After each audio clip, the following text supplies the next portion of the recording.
Now, the other group of documents that we were able to uncover are about the FISA warrants, and this is pretty darn important. I've got 4 releases here, and I'm going to give you the headlines. Judicial Watch obtains Carter-Page FISA court documents, the FISA warrants. FBI records show dossier author deemed not suitable for use as a source. Shows several FBI payments in 2016. Excuse me, I got 3, not 4. Justice Department discloses no FISA court hearings held on Carter-Page FISA warrants. So the first big find, and others had sued for these records too, but it was Judicial Watch's FOIA lawsuit, I think, that led to the disclosure ultimately, were the 4 FISA warrant applications targeting Carter-Page, and it was really targeting Donald Trump, that Judicial Watch was able to force out finally as a result of our Freedom of Information Act lawsuits. And the documents show that, these FISA warrants show that the dossier was the basis largely for the FISA warrants. The true basis of the dossier was not disclosed to the courts, in the sense that it was not, the courts were not told that the dossier was bought and paid for by the Clinton campaign. The courts were not told that the dossier was only minimally corroborated. They really couldn't find anything to back it up. The courts were not told, and they were dishonestly told, they were dishonestly told that there were other pieces of information that warranted a FISA warrant. And one of those pieces of information was a newspaper article that was actually based on the dossier. So they made it seem like it was a separate piece of information. And they also talked about, again, the State Department having intelligence, which was also based on the dossier, which was not disclosed to the court. So as I've said before, the court was essentially told, here, we've got this dossier, and there are other reasons for pushing a FISA warrant, but those other reasons were just the dossier.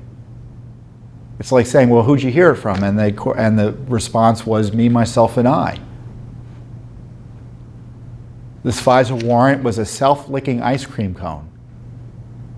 Look, we've got the dossier, a story about the dossier, and a State Department report about the dossier. That's 3.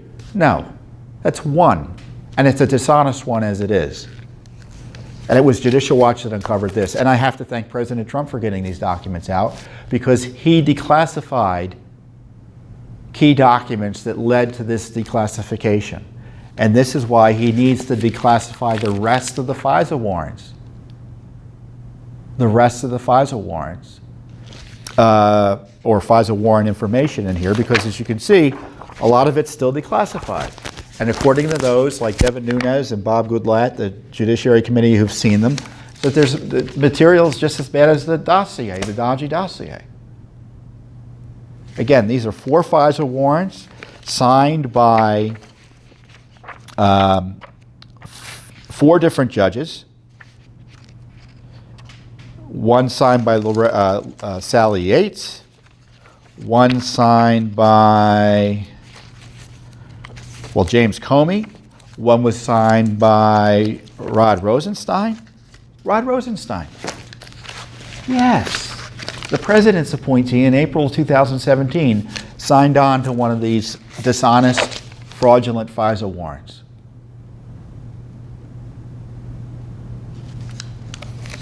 And it was used, wait, it wasn't, what was the date? No, it was June of 2017. So it was after Mueller had been appointed. So it was, so the dossier was, there was a FISA warrant created on this dodgy dossier on behalf of Robert Mueller's operation. So Mueller's been compromised by it as well. And again, it's Judicial Watch that got the information out there. And we also found out, and that was a big, first time FISA warrants have ever been released in the history of the court. So the Foreign Intelligence Surveillance Act created foreign intelligence surveillance courts, and the underlying warrant applications have never been released before. But it was Judicial Watch's FOIAs that uncovered these corrupt FISA warrants. And on top of this, we found something else. Now, you know, the FISA courts, we're told, are very secretive, and they don't worry, because these secretive FISA warrants are granted in secret. The courts, though they're protected, are there to protect us from abuses. Well, it turned out, because Judicial Watch had forced the issue, we had did FOIAs and other requests to the court to figure out what was going on, that there were no FISA court hearings on the Carter Page warrants. So all this garbage application that was given to the courts was rubber stamped by the courts, decided on the papers. Now that's pretty extraordinary. Now the government tells us, and defenders of this corrupt process tell us, well, it's not unusual for the FISA courts not to have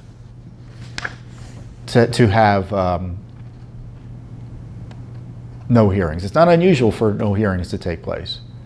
Well, A, that's not true, because I think it takes place about half the time.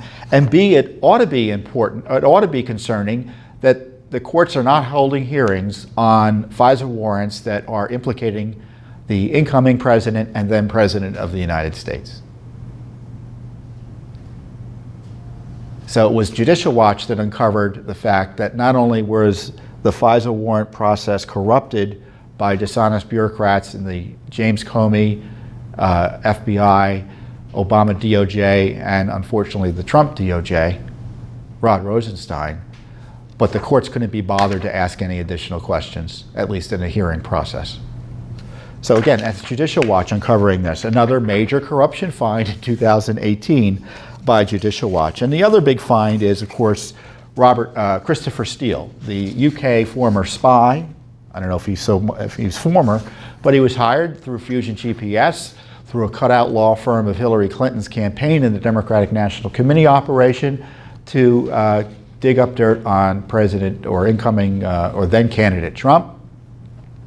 And he came up with this dossier that was full of false information that Steele or Fusion GPS says they got from Russia intelligence sources in part. So you had the Clinton people working with Russia intelligence sources through Fusion GPS to try to take down President Trump, or then candidate Trump. Steele just admitted recently in a court deposition, and I forget what the case was, that the reason he was doing this work was so that Hillary Clinton could challenge Trump's legitimacy if he won. Sounds like the insurance policy that Peter Strzok talked about in his text messages, doesn't it?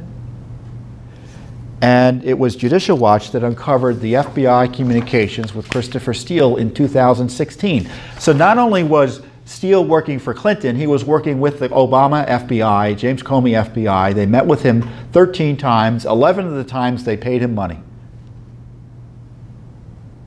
And then towards the end of 2016, they deemed him not suitable as a source. And they said, we're not going to use him anymore, because he was leaking information to the media. Yet they continued to use him indirectly through Bruce Orr, whose wife also worked for Fusion GPS and worked with Christopher Steele, Bruce Orr, the DOJ official. So FBI said, we don't use Steele. Then Orr works with Steele and launders his information back into the FBI after the fact. Outrageous corruption. This is the basis for the Mueller operation that's supposed to be investigating Trump. The President of the United States is being harassed by a corrupted law enforcement investigation that from its very start was corrupted. And it was Judicial Watch that uncovered money from the FBI, really partnerships with Clinton going after Trump with these crazy FISA warrants and other illegal surveillance of the Trump operation. They were taking up phone records, you name it. Don't forget about the unmaskings. Don't forget about the classified leaks. Again, this is Judicial Watch that uncovered this. Not Congress, not the media.